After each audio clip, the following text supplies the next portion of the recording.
On this episode of Pennies Going In Raw, we discussed the last week's crazy end to the GameStop short squeeze saga, and we also prepare for next week along with the Bitcoin craze. Hey, yo, check 1, 2. This is Flavor Flav in the building for the Atlas crew. Atlas Trading, what the fuck is up? There are traders, there are prodigies, and then there's legends. We're up 4%, baby. No way. 4 fucking percent. Buy the fucking dip. Hey, who told me about IDEX? Like, dude, what the fuck? Like, someone just made, like, a lot more money than me on my trade. You find out life's this game of pennies. Did you check the portfolio? Pennies. The margin for error is so small. I bet Warren Buffett never did that. And they out there making money right now off of penny stocks. Them two guys is putting in work to make y'all rich. The pennies we need are everywhere around us. Time to think big. Pennies Going In Raw. Featuring Dan, Deity Dips. And Hugh Honey. Produced by Vinny Strokes, baby. This episode of Pennies Going In Raw is brought to you by Benzinga. Benzinga was started with the mission of leveling the playing field between Wall Street and the individual investor. They want to be the #1 news source for investors, so tell them how to improve by emailing editorial@benzinga.com. Also, check out Benzinga Pro free for 2 weeks at pro.benzinga.com, the source for real-time news and data. Welcome to another episode of Pennies Going In Raw. Today is Monday, February the 8th. And obviously we had the GameStop stuff last week, which we'll touch on. But today, I think one of the big things that we need to mention is Bitcoin's going wild right now. It's around $45,000. And is this all kind of just on this Elon Musk news? Is that enough for a 12% pop or whatever it had? Well, here's one of the biggest things. When we talked about Tesla, one of the things that we said was that we thought that Elon Musk trapped shorts on purpose. And if you notice, if you look at Tesla, every time that there was, that shorts were packing in because they thought that it was bad news, he came out with something else, whether it be AI technology or promises, things of that nature. Tesla, it's kind of funny that we were right on the make it or break it line for Bitcoin. And all of a sudden, Tesla comes out with crazy good news that they bought 1.2 billion worth. So, it is in part, the fact that they bought that much, but also Bitcoin was poised. We've been saying it for 2 weeks that, once the money outflows from GME and AMC, that it was probably going to fly into cryptos and weed. Kern's up 45% in 2 days. Bitcoin's back to all-time highs. We saw this coming. So do I think that Elon Musk and Tesla had something to do with the Bitcoin rally today? For sure, no doubt about it. But it is a coincidence that that right on the what I'm going to call the resistance line of Bitcoin, it comes out great news that that they bought 1.2 billion worth. So that's what I'm thinking. Right. And you did just mention the whole GME, people taking their profits or potentially losses from there. We saw it hit above 600 in that crazy pre-market day, and it's back to around 65. On last week's episode, not the midweek, but the super big one, we kind of warned about this. Do you think this all, it'd be this low if Robinhood never halted it, or do you think that it would have just continued its rally? And do you think Robinhood just stopped all of this progress? I did think that this had the potential to go to 700, talking about GME, and I really did think that Robinhood and the brokers had something to do with that. But we knew that it wasn't an if it was going to come down; it was a when, and that was one of the biggest risks that we talked about. Was that yeah, sure, it could go to 1,000, but again, the backside trade comes 10 times faster. So I think that this was a really good lesson that the brokers can kind of do what they want. Robinhood, obviously, Robinhood's the worst, but that the brokers can kind of do what they want, and that they provide a service. And if we don't like it, we can get the hell out and go to another broker. So I do think that this would have gone to 700, but I think that it was only a matter of time before the floor came out from under it. It was destined to go back to where it belonged, which I still think it's a little bit too high. You may see a couple bounces here and there just because people want it to go, but with that all being said, I feel like I've been getting a lot of DMs this week on, hey, I started with this much, or hey, my husband decided to put this much into investing. And it's people that are down 50% on or more on stocks. And I think I want to have a different answer for all of them, because all their messages end in, what should I do? And I think it's totally different on a bunch of different scenarios. One is a GameStop and AMC. I think, yeah, you probably should. I mean, wait for a pop maybe, but that one's, it's tough to seeing those going back up a lot without the short squeeze mania coming. Or is this a biopharma? Kind of like with ONTX a few months ago that dropped 70% in a day. Shit, I mean, if you had the capital to just hold it, you'd still be about broken even right now. You know what I'm saying? So it's one of those things that's obviously patience plays, but I think it's more important to just not get caught up in the hype. And if you do, just know that this gives a chance and you do need to watch it like a hawk. Yeah, and going off of that, something that I'm sure, because as Dan was saying, that we've been getting a lot of these DMs. One of the things that a lot of the people holding GME, this is something that we tweet about, was that GME's board and GME's CEOs and their executives, they have a duty to drop an offering. Okay, it's not a question, will they drop an offering? Okay, right now, they need to. Okay, it's not a question. They basically took an oath, if you will, that anytime that they had to do what's best for the company, and right now that's going to be drop an offering. The reason that they haven't dropped an offering yet is because nobody will price them, because let's call it Maxim or Wainwright. Nobody's going to price them at this current share structure. So if you think that this is bad, wait till somebody prices them for an offering and they drop $1 billion offering. This thing's going to fly back down to 20. The reason it hasn't offered is because all of these, no one's going to say, hey, we'll give you a direct offering at $200, because that's absurd. And I guess they're kind of lowballing them in the eyes of the GameStop management. Is that kind of what's going on? Yeah, because exactly. The price is so high, and they're probably offering like $15, $20. Exactly. So when you think about offerings, okay, someone has to price it. And usually, we talked about it a few times, but these pricings are usually pretty scummy, being that they're either significantly under the price of the current stock. And that's usually why you see massive dips on offerings. In the large cap world, offerings are usually looked at as a good sign, because usually the stock is trading at $400 a share and they do an offering at $450 a share. So because they feel that the offering is worth more than the actual current price. Yeah, I mean, you see that in Pennies stock land too, but they offer it, at the trading price, and you still see the dips, because, a lot of people using some news sources such as today's sponsor, Benzinga. But yeah, people will see these offerings and they don't even check the price it's at, and they just automatically just sell. And I think that's a good way you can really get these quick pops too. Yeah, well, that's the thing about these penny stocks, is that they do offerings, and that's going to be the thing, is that GME is going to have to do an offering.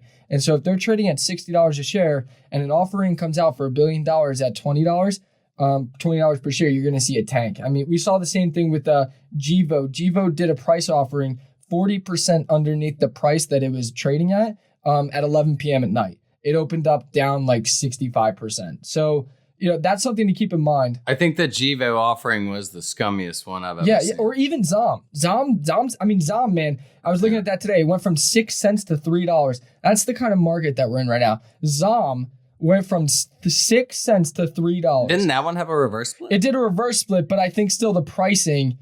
It was only like 1 to 10. Yeah, it went to like 60 cents or something. It was still like it was crazy. I remember that. I remember trading it. I remember trading what was the other one?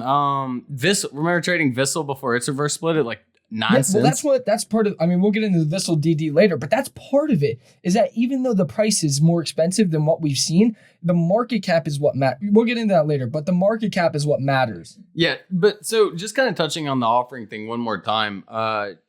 you kind of want to hit on, so large cap usually offering good, small cap usually offering bad. Yeah, so we did an episode, I think it was earlier, like the second or Yeah, we did a little segment. Yeah, we did a small segment, and we talked about what it means as a mixed, what it means as an at the market, stuff like that. But two of the key indications that I like to look at is, one, what size is the offering compared to the market cap? So if you have $1 billion company and they drop a $50 million offering and it's trading at $20 a share and they do the offering at like $19.50, fine. That's fine. That's not even going to affect the price. But you see some of these crappy penny stocks doing, their market cap's like, let's call it like 200 million, and they're doing like a $400 million pricing, and they're doing it at a 40% lower than the price that it's trading at. That's something that you want to stay away from. And then something else that I look at is warrants. Okay, one of the ones I got screwed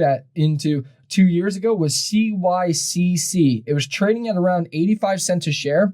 They dropped an offering double the size of the market cap, and they did warrants 30% lower than the price they was trading at. I was shocked to see it ever go through $1. And that's one of the things that you want to look at is, one, does it have warrants? Two, what is the size of the offering compared to the market cap? And lastly, three, what is the price that they're doing it at? And that's one of the things that we like about the large cap offerings is that they usually do an offering above the price that it's trading at. Okay, so kind of moving on from them, I know this kind of whole thing started with, if you're in GME or like one of these stocks, they could have an offering and it's going to be poorly priced. So now that the whole offering thing's kind of out of the way, for people that aren't in GME or something and they do have it drop that 50, 60, crazy percent, even with like ONTX, I'm sure you were in it whenever all that went down. Like I just sold and it was crazy because, 3 cents that the price was at was then 10%. As opposed to 2% just to like earlier that morning. So, it was a tough decision to sell, but at the same time, I knew like at the time my account was a lot smaller. I knew that capital would be better used elsewhere instead of waiting, I guess, 7 months to break even, or even if I doubled my position down there, it would have still taken me like 4 or 5 months. Yeah, no, exactly. That's a really good point. And even with ADMP is that ADMP dropped from 90 cents to 62 cents. And that was the low that it would ever hit. And so at that point, if I were to go all in at that moment, I would have effectively 5x'd my account on that by January. And I think we were trading in like November. So I would have 5x'd my account in 3 months. And so looking back, it's like, why didn't I buy the dip? But then the same token, it could have gone so much different. Like there's so much downside and there's so much more risk. If they drop a bigger offering or, more bad news comes out, something like that. And of course, like Dan said, the opportunity cost. Yeah, like I think that's the biggest thing, especially for these newer investors, is the opportunity cost of just holding these things. Do you think if you held it, like, yeah, if you're just at work all the time, you're not really trading, and yeah, sure, or sell some of it, but I think one of the big things is the mentality of it. Like one of the reasons I didn't hold ONTX is I didn't want to look at something down 70% every day. You can. I mean, it takes a lot on you. I know Zach always says have no emotions, but sometimes they creep in, and sometimes just getting that shit out. And just moving on from a bad trade, I think, is important too. I mean, we preach patience, but we also, it's super important not to get caught up in a bad trade you make. Yeah, definitely. Okay, so kind of moving on, SPY is just fucking ripping again, like 390, super duper high. And, we're kind of just seeing the Bitcoin and the weed plays, I think like EQOS, XONE, all those Bitcoin plays, the weeds, the currents, they're all going crazy at the same time. I think just Virginia had a vote today on it. Alabama had it last week. Hooray. And, are you seeing any other sectors, or are you just seeing those two? Because those two are so hot right now. Yeah, no, those two are so hot. And obviously we're seeing the the low floats run. I mean, I wake up and I'm looking, every morning I look through my trade idea scanner and I see what's up and why it's up. And right now, for the past few days, I've had to filter out anything with underneath like a 5 million float, because there are things with 2 million float that are just running wild on nothing. Well, I think it was AA. Yeah, low floats are going crazy. Yeah, they're going crazy. So we're seeing low floats. We're seeing we're seeing a lot of different things. And I think that within the next 2 to 3 weeks, we should get a rotation into a more clear sector. So we're seeing the weeds run right now, which is really awesome. I think we're going to start to. I haven't been accumulating any yet, but I think we're going to see another rotation into the EVs, and we're going to start seeing. I think a rotation away from what we've been seeing the past few weeks. Yeah, I think one thing so many people are starting to complain, or at least ignore. I've seen so many people even just sell out completely of their SPACs, the UWMCs, the lots, the CLOV, even what was it? The CLOV, Hindenburg announced a short on it. I feel like it was a weird time to announce a short, even just while we talked to Carisdale the other day, and they said we wouldn't announce a short in the near future, Yeah. And it did drop, and then it had its pop. I think Chamath is one of those guys who is gonna try and fight this. I think he was kind of shocked that, like, wow, like ballsy of them to do this in this like social climate of hatred of shorts. Yeah. So I went over everything, and it's really great that we're able to do this on Monday because usually, if a short report comes out and then we do a podcast, I don't have time we don't have time to really think it over and really digest it. So I've been able to digest everything, and I think there's a few key points that we should go over regarding the short report, CLOV, and just short reports in the broad spectrum of things. It is definitely kind of an exciting time with it. I thought, the Chamath thing would push it, or just the announcement of the short itself after the first little dip it had. But I mean, the attack's kind of working right now. It's being pretty volatile, especially on like the CLOV. But even on the ones that aren't being shorted, like the lots and UWMC, I mean, it is just not a good time to be a post-merger SPAC. I was even talking about it to some people. Damn, I'm kind of thinking about after these SPACs merge, get some puts, play them for a couple weeks, and then go long after it seems like that dip's done. Get some puts a couple months out for a couple, like $7.50 or whatever, $10. Because I mean, they all open at what, like 12, 13? Yeah, no, exactly. Near it, at least. Yeah, no, exactly. And that's a really good point, is that you guys got to play the hot hand. And one of the biggest things that Vinny and I had a conversation this weekend about is opportunity cost. There a lot of these mergers, or a lot of these SPACs, are undervalued. And that's like supposed to be the great thing about them, is that they're supposed to be at value or undervalue. So basically getting into an IPO at the very beginning. But something that we have to talk about is opportunity cost. And we touched on it, obviously earlier, right inside this episode. But if you guys are sitting there and you guys are looking at your screen and you're seeing something down for 9 days in a row, and you think, okay, it can't go down 10 days in a row. No, it can. It can. And this is why we preach about two things: opportunity cost and position sizing and buying the dip, okay? Your first starter on a stock should not be a heavy weight of your portfolio, because you have to learn the personality of how it trades and how, does it like to dip inside the morning? Does it like to dip at night? How does it react versus SPY? So if you guys have 100% of your portfolio in a post-merger SPAC and it's down 9 days in a row, yeah, it can go down 10 days in a row. Why not?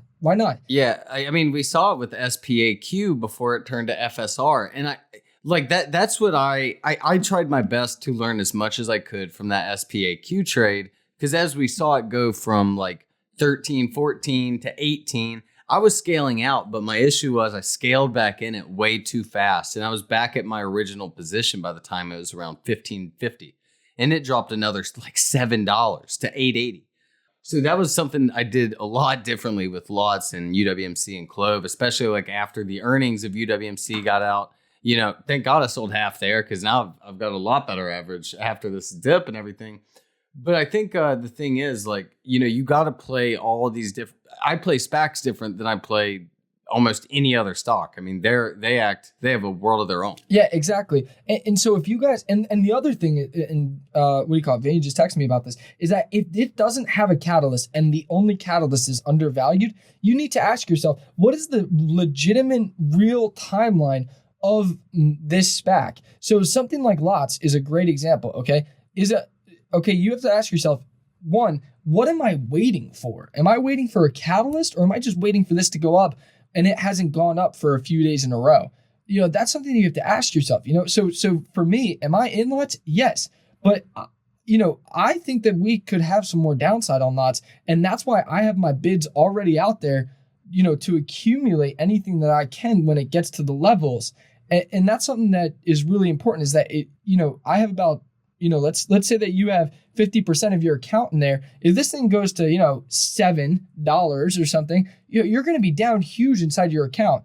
And that's why you have to learn position sizing. And why are you in the stock?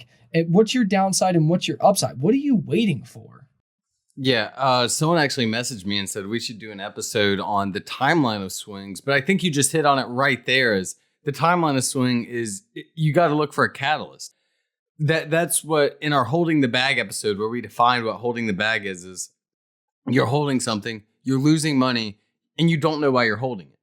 So that you don't want to get holding a bag. So if someone asks you right now, why are you holding the stock you're down 25% plus on? You need to have an answer. And if not, you may think about trimming your position some. Exactly. That's part of the reason that when NSPR dropped the offering, I was buying it up because, one, I knew why they were dropping the offering. Two, I knew the timeline. And three, I knew the catalyst. Okay, if I didn't know those, then I wouldn't even be in the stock. But if the catalyst was farther out, I probably would have just gotten out of the stock. But I knew the catalyst, I knew the timeline, and now I'm up 100%. And I went in heavier than I had originally planned for. But I had my plan. It went to those levels, so I went heavier than usual. I said this is super cheap. I know my catalyst. I know my DD. And I made a huge amount of money off of it. Yeah. So, I mean, I think that's like, if you're not going to be a fundamental trader, you have to understand your swings in a different way. That's why I'm not as much of a fundamental trader. That's why I scalp so much. I don't set like price targets. I ride what I can. And I feel like I try and trade it in a smart way that is based off of the personality that I've learned of it. But at the same time, I think that's why, obviously Hugh will just add and have conviction on it and just let that catalyst ride. So I think that your timetable for your swing just depends on what you're waiting for.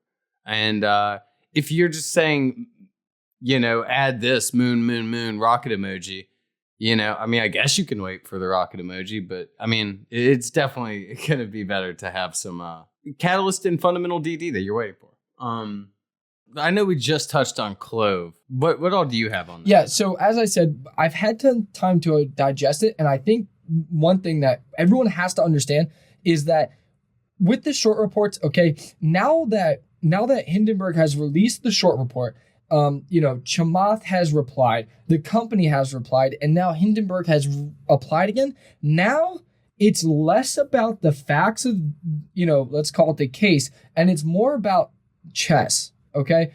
And it's more about politics at this point, because now both sides put their cards on the table, and now it's just about how they look to the public. Because again, Hindenburg can't say, okay, CLOV is this and that, and then CLOV just completely undermine them, because then Hindenburg's reputation is lost. So now at this point inside the stage of the game, I basically block out the noise of both Hindenburg and CLOV. Okay, they both put their cards on the table, and now it's just about the politics. So I actually turned off Hindenburg's notifications, because now it's just going to be a who has a bigger peen right now, until either two things happen. Either CLOV, gets sued by the United States, or CLOV sues Hindenburg and Hindenburg retracts their statements. And this is what I meant by there's a few key points after reading the CLOV short report. One is that CLOV used their words super wisely. And someone who I follow on Twitter, his name's Tim Collins. He's a great follow. One thing that him and I talked a lot about is that CEOs are always out to do one thing: make their company look great. So did CLOV use words that could be viewed as one thing or another? Yes. Did CLOV use words like most and words that are open to interpretation? Yes. But guess what? So does every other company. And that's one of the things that Hindenburg smashed on, was that CLOV didn't give exact statistics. They used open-ended words. And although, we would love the statistics and things around that, the CEO's job is just to make CLOV look good. Is it the best thing as an investor? No, but you have to understand what their job is. So that's point number one. Point number two is that I don't trust anybody unless they put their money where their mouth is. Okay. Some of these, when I used to be, first learning about FinTwit and stuff like that back in high school, one of the things that I always paid attention to, we all like seeing huge gains, but if you can put your money where your mouth is, no matter the size, then that is someone that I paid attention to. So if someone just tweets, "Oh, I made 300K a day," okay, that's good, but I could tweet that out too. So Hindenburg didn't actually. I could tweet it out too, just no one would believe me. So Hindenburg didn't take on a short position. So that tells me one of two things. One, it's not the environment to short, which it's definitely not. So they either don't believe inside their short report enough, or they think that they would get squeezed out, which in that case, they're never going to make any money if that's the reason that they're not trading it. So that's something really to keep in mind as an investor, is that Hindenburg is basically releasing a statement that says, hey, CLOV is a little shady, which, yeah, guess what? So is every other company. Nike has had issues for decades, being accused of things in third world countries. And they came out and disputed it. And so it's really more of like an ethical standpoint. So CLOV was using open-ended words. Yeah, I mean, Nike had to pick, they had to pick their cause, and their cause was comfy shoes, not paying child labor enough money. That's what I mean, is that listen, like at the end of the day, that's the thing, is that at the end of the day, you have to understand that this is a for-profit business. These companies are doing what's best. They're doing what's best. It's the same thing. CLOV was trying to do what's best for them. Hindenburg didn't put on a short position, which tells me that they don't believe in it. And three, at no time, this is one of the biggest things, is that at no time did Hindenburg call them a fraud. Hindenburg's not saying they're a fraud. They're basically releasing a little yellow flag on CLOV, which I'm fine with. Fine, release a little yellow flag. Tell me what's up.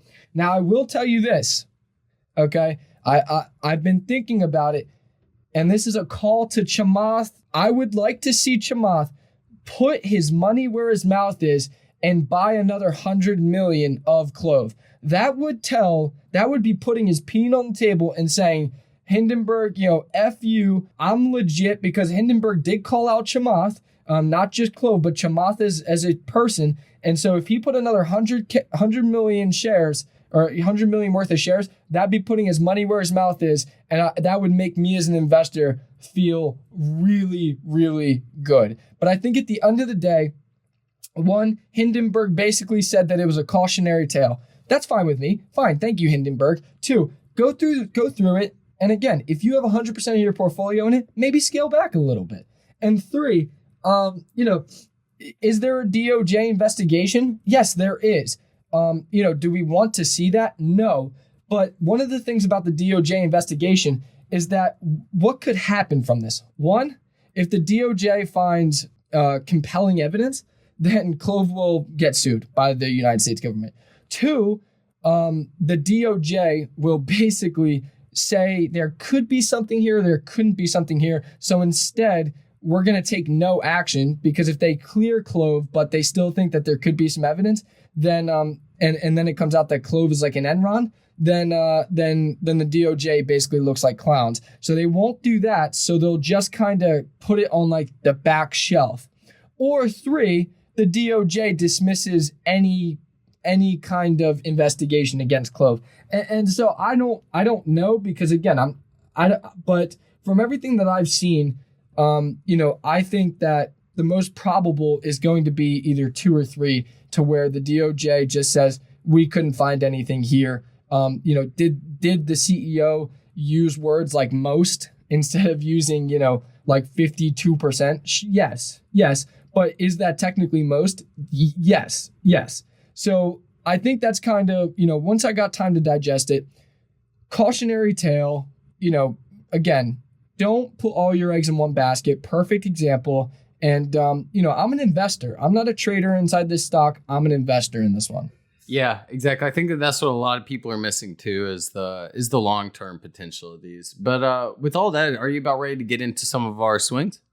Yes, sir. Okay, well, now we have our swings presented by Outdoor Backyard Discovery, the #1 manufacturer of wooden swings and playhouses sets in the U.S. I'm just playing. They're not really sponsoring our swings of the week. Yeah, okay, so some of the swings, I really like some of these Bitcoin swings. Webull was actually giving me a lot of XONE as my free stock, and then that one actually has gone up like 50% in the past week. So I haven't even looked into it, but I'm confident it's a Bitcoin play. Another Bitcoin play I really like is EQOS. I mean, I think we've been swinging that one from 13? Yeah. Hit above 20 today. And I think that one still has potential for up to 30? Oh, easily. Bitcoin, we talked about this, I think 4 episodes ago. We really think that Bitcoin can go to 70,000. And I don't think that, Bitcoin has legs right now. It had its pullback. Now, I don't see why the first stop is 50K and then 70K, which would make, all the Bitcoins, EQOS, Mara, Riot, ANTE go nuts. Yeah. And the other ones that I'm just accumulating, I know we've touched on a lot. I think down here is where I'm really comfortable adding a lot of these SPACs. And then my last one, besides like the CLOV, UWMC, and lots, also have been playing this FIII a good bit, around that bottom 12 to around the 14 range. But those are like my biggest positions as of right now. What are you kind of looking at? Yeah, so right now and this is something that I've been trying to get back into, is getting back into swings. Now that I think that after low float season is done, I think that swings are going to come back, and I think that we can start doing DD again and, make some serious money again. My first 2 calls back were NSPR, which it took a little bit longer than I expected. They did drop an offering, which dropped the price about 10%. And I took a huge amount. And today, just right now, it's hitting over 130 from about 66. So over 100% winner. So tomorrow at open, I'm going to cut about half, and then I'm going to let the rest ride. 100% winner. Can't be pissed at that. Going to let the rest ride. And then my biggest position as of now is Vissel. VISL, one of our old-time favorites. Yeah, and you've been releasing a lot of DD on Vissel on Twitter.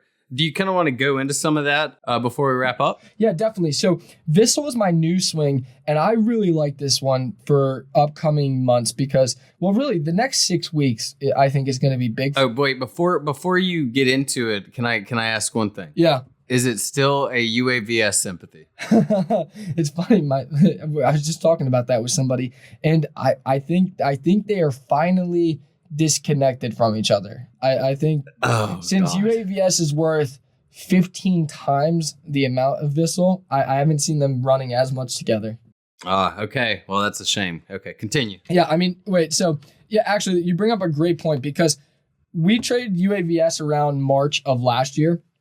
And at that time, UAVS has gone from a farming, scanning agriculture company. So what that means is that basically they had 3 drones, a red Chevy Silverado in, I think it was like Wickencock, Kentucky. And what they would do is that they would go to farms, scan it for where the hot zones are and where the dry spots are and where they can improve water, to now being a commercial delivery company worth almost $1 billion. It was Wichita, Kansas, bro, and I'm disappointed you didn't remember that. I know. I'm sorry. It's funny because I had their HQ, their quote unquote HQ, on my as my lock screen for a long time. And for anybody that wasn't around for that, it was, like I said, a red Chevy Silverado, a trailer with Ag Eagle Solutions on it, and basically a barn in like a ghost town. Yeah, and everyone at that time, all the talk was Amazon, UAVS. Yeah. So and now crazy how far it's come. If I'll look back at my files and see if I can find my old document of like 40 pages and see if I had a screenshot of their website. Now, if you go on their website now, I mean, they look like $1 billion company, but at that time, like I said, they had the founder still owned like 20%, and he was like this little farmer. He just loved like farming and agriculture and stuff like that. So that's part of my thesis about Vissel, is that Vissel was a primarily governmental contract drone company. They've completely transitioned into a telecommunication company. I mean, it's on their LinkedIn. You can see the hires. They just hired like 2 executives. I mean, this is huge. And I was shocked that nobody like BSS picked it up, because this is something, the governmental contract area, although it's consistent revenue, it's exactly that. It's consistent revenue. There's not much growth. So if you're doing $2 billion a year in governmental contract revenue, then great, you're going to do $2 billion a year. If you're doing 15 million a year, you're going to do 15 million a year. And so that's why we hadn't seen a huge increase in Vissel. Vissel's market cap right now is about 60 million. And so now that they've gone into the telecommunication space, that space is going to be 500 billion inside the next 7 to 10 years. That's a huge market opportunity. And so now you ask, okay, Hugh, well, guess what? There's like 50 other companies. Yeah, okay, that's fine. Guess what though? They have over 30,000 customers right now. Anywhere from SpaceX, filming SpaceX, filming Tesla, NASCAR. They were at the freaking Super Bowl. Okay, don't tell me that this is not an undervalued company, because they are starting to itch their way into some of the biggest sports events, one of the biggest sports events that we have seen. And I've been working on like their IP. They have a lot of intellectual property that will be licensed, that will be used. They just came out with I think it was Vissel 3.0. And they just came out with that, and they're coming out with Vissel 4.0. All of that is IP. They have patent pending on a bunch of other stuff, trademarks. For being a $60 million company, I'm almost shocked, because at this point, I think they have a much bigger market opportunity than UAVS. And UAVS is about to crack the $1 billion market cap. Vissel, like I said, is that they've transitioned their team to telecommunications. Something else that I tweeted about today was that there's new CEO, Mickey Miller. I think his last name it's Mickey something. Mickey Miller, he worked his prior 2 companies. He took from $100 million companies to doing like $2 billion in revenue. And then he had them acquired. So, I mean, I'm not going to come out and say that that's the play here, but if it walks like a duck and quacks like a duck, it's a fucking duck. So correct. Yeah. Yeah. And so I've been trying to, like I said, I've been in contact with the investor relations. They haven't been, they can't come out and say that they want to be an acquisition target. But, the CEO, like I said, he's taking or $100 million companies and turned them into $1 billion companies, and then sold them inside emerging markets for billions. So this is something that I have inside my Roth. My parents have it. I have it. I'm in huge. And I think that what we'll see is that the next step, kind of like UAVS, is that, so in this kind of a process, what they do is is that they get the customer and they get their first purchase order, they get their first contract. Then from there, after the first contract or the first purchase order, after that, they either don't get a second one or they get a significantly larger one.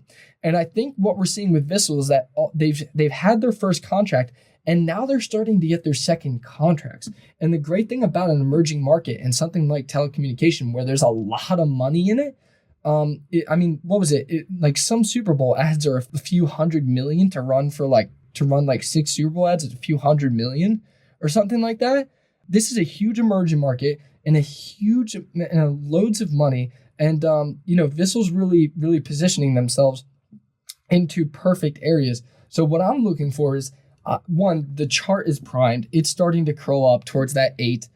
It's undervalued. Like I said, a 60 million market cap. I would like to see it closer to 500 million by the end of the year. I would like to start to see second contracts, and the investor relations will not tell me if they're working on second. He told me that they are working on second contracts, but he won't tell me how close they are. But what he did tell me was that the great thing about the telecommunication space is that they can announce who they're involved with. With something with like UAVS, they said that they were in talking with a major e-commerce company, but they couldn't say who.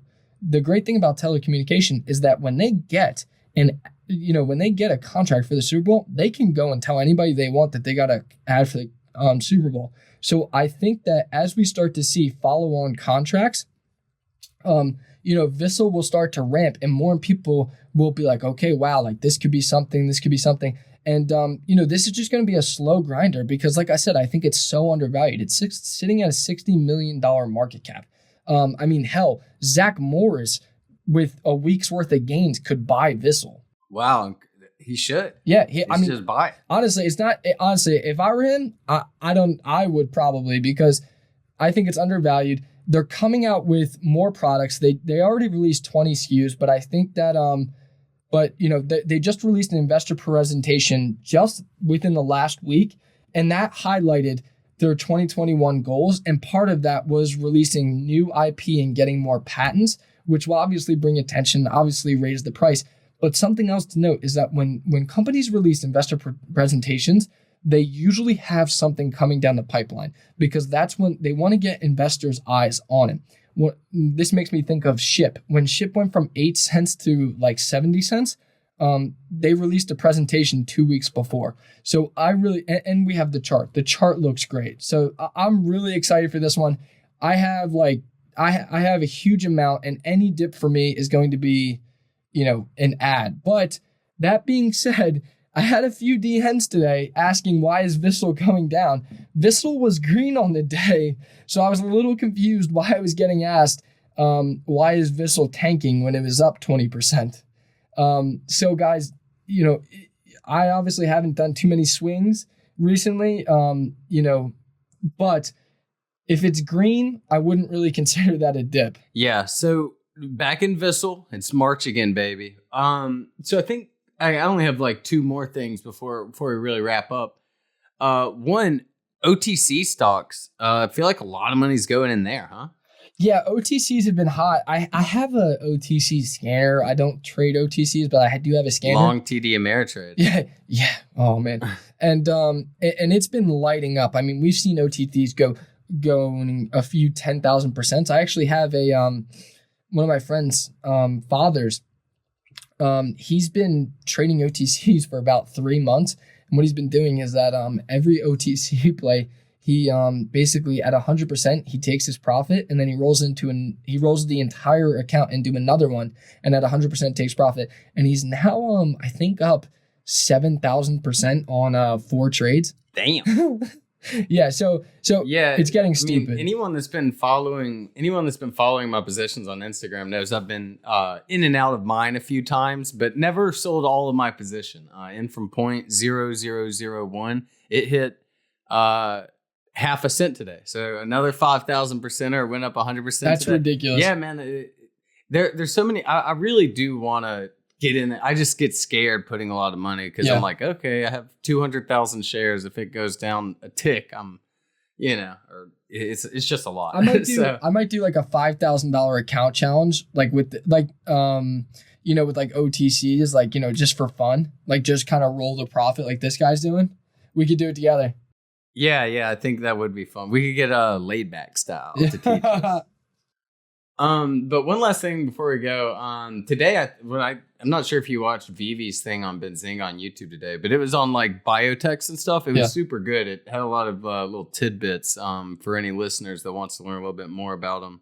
They have some of those that go on literally every day. So check that out. She talks about like how many companies usually make it to phase 3 data, et cetera, et cetera. A lot of nice tidbits in there.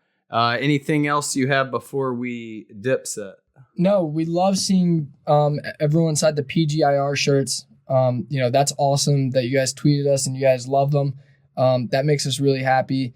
You know, one thing that I think we've talked about is that one of the things that we saw with GME and something that I think that we're going to see soon is that you have to be ahead of the curve or you'll be left behind. Right now, things are running wild. We mentioned it before that some plays are up 200% overnight before on absolutely nothing. They have no news.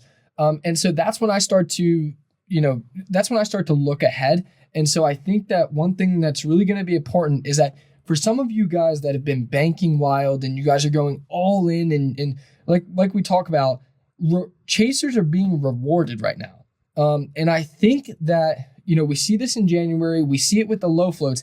And then when there starts to be outflow of low floats and inflow back into, you know, let's call it like Vissel and like other companies, you know, dip buys will be the way and chasers will get slaughtered. So this is a fair warning to anyone. Party close to the door. Yes. But dude, I've been using that so many for people that have been DMing me. I'm like, Dan said party, you know, because that's really the way to go. Okay, right now, if it's working for you, fine. You know, the saying, you know, it's okay to get, I'm fine with getting off the bus 1 stop too late instead of 3 stops too early. That's fine. Do your thing. But the second that you start to see a downtrend, stop. Go cash. And let's regroup. Reevaluate. Yeah, reevaluate because that back to the drawing board. Chasing was fun during January, but you know, it's back to February. Yeah. Exactly. Because throwing your entire account as something up 34% on nothing and chasing it is not going to work forever. And when it stops, you can get same thing like we talked about on GME, is that when we talk about the backside of the trade comes 10 times faster, I mean that with your account too. I feel like everyone saw it and knows exactly what you meant when you said that last week. I feel like last week everyone's like, okay, I don't know if it happened that fast, but I feel like after they saw GameStop and everything, they realized the backside does happen that much faster. Yeah, I think we said it that day too. Is that right now you're like, all right, whatever. But when you see it halt down or you see it, you know, jump a few $100s in seconds, it's gonna click. And hopefully, you know, if you took a loss on it or you took a burn, hopefully that was a learning lesson. But I really just want to throw this out there. You know, we've seen this on a smaller scale for years now. Just like I said, on a smaller scale, okay, the whole throwing your account into something and not buying on a dip, eventually it will catch up. Right now it's fine. It's working great. This is a great time to compound your account. But when the tide turns, please be smart. Yep, and I think that'll do it for this episode. Be smart. And we're happy you guys tuned in on a Monday. The Super Bowl is going on, and I was stuck in like 3 different cities yesterday. So happy to be home. Dude, how'd it go, the movie? Oh, super fun. We did some things in a Swan. You know, I had my Margot Robbie moment in the bathtub. I think it'll be fun. I think it's going to be, we're like the only joyful bit and everyone else is people that lost a lot of money on it. So we'll probably be either hated or loved. I guess we'll find out. But all right, guys, make sure to give us a 5 stars if you so please. And we will see you next week.